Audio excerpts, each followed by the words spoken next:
शिजण्यासाठी मीठ टाकायचं वरून.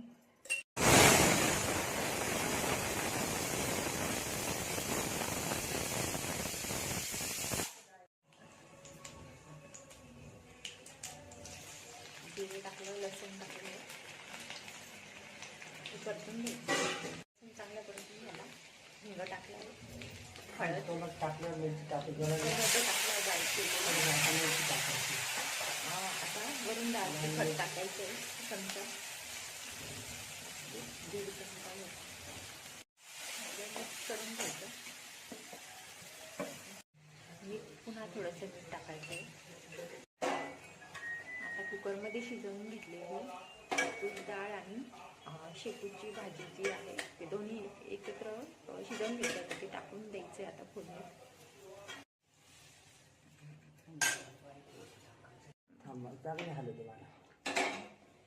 चांगली मिक्स करून घ्यायची आहे.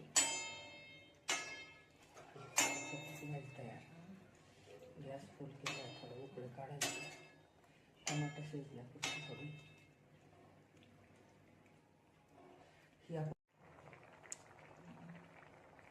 भाजीला आता उकळी आलेली आहे आणि शेपूची भाजी आता शिजून तयार झालेली आहे. म्हणजे खाण्यासाठी तयार झालेली आहे. आपण भाकरीबरोबर, भाताबरोबर, पोळीबरोबर खाऊ शकतो.